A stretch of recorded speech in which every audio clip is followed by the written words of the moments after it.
Hello, good evening. সবাই কেমন আছো?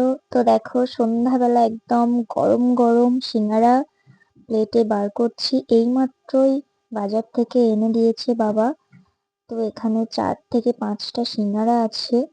তো সবগুলো প্লেটে সাজিয়ে নিই। প্রচন্ড খিদে পেয়েছে সন্ধ্যাবেলা। ভাইয়েরা সবাই বসে আছে, সবাইকে দেবো তার জন্য সুন্দর করে প্লেটে নিয়ে নিয়েছি। এই দেখো আমাদের বাড়িতে আজকে একটা মেসো আর ভাই এসছে।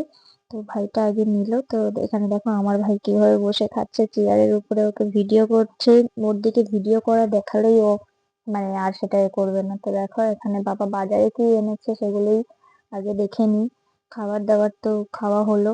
আর এর মধ্যে মাছ ধরেছে, দেখো কত বড় মাছ, জানি না ফোনে কতটা লাগছে, কিন্তু মাছটা অনেকটাই বড় একটা রূপচাঁদ মাছ। আর এদিকে সরপুঁটি ধরা হয়েছে অনেকগুলো, যেগুলো আমি একদমই পছন্দ করি না। আর এখানে আবারও কিন্তু আমাদের সেই বড় গ্যাসটা বার করা হয়েছে, যেখানে বড় একটা হাঁড়ি দেওয়া হয়েছে। তো দেখো কথা বলতে বলতে বাবা মাছগুলো কাটতে বসে গেছে, যেহেতু অনেক মাছ।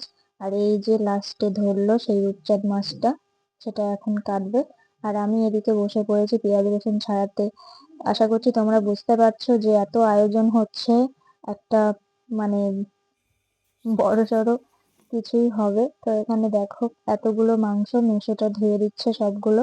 আজকে আমাদের যে ছাদ ঢালাই হয়েছিল সবাই জানো, সেটা সোমবার দিন হয়েছিল, নিরামিষ। সেদিন কোনো মাছ মাংস কিছুই হয়নি, তার কারণে ছাদ ঢালাইয়ের খাওয়া দাওয়াটা আজকে ফেলা হয়েছে। সেজন্যই মেসো এসেছে, ভাই এসেছে, আর আরো সবাই আসছে, তোমরা দেখতে পাবে পরে।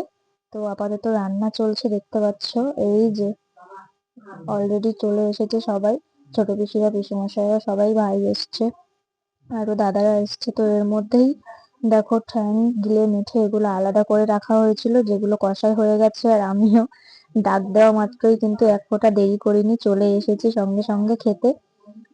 কষা মাংস খেতে কিন্তু আলাদাই লাগে। আর যেখানে ওই ঠ্যাং ছাড় গিলে এগুলো মাংস ছাড়া আলাদা করে যখন কষা করা হয়, এগুলো কিন্তু আলাদাই। তো এগুলো হচ্ছে সবাই খাবে, তো তার আগে আমি একটু টেস্ট করে নিচ্ছিলাম। এই যে ঠ্যাং, এর ঠ্যাং খেতে কে কে ভালোবাসে অবশ্যই জানিও। তার মধ্যে এরকম আমার ছোট পিসিরা চলে গেছিল, আজকে ইতো পুজোর শেষ দিন ছিল, তো প্রসাদ খেতে চলে গেছিল, ভাই মা সবাই গেছিল, আমি বাড়িতে ছিলাম। আর এই যে ছাদ থেকে সব কষাই করার পরেই আবার মাংস চলে এসেছে। আর এখানে একজন পিঠে বানিয়েছে, আর দেখো ছোট পিসির সাথে আমি একটু পিঠে নিয়ে টানাটানি করছিলাম। পিঠেটা এতই শক্ত ছিল।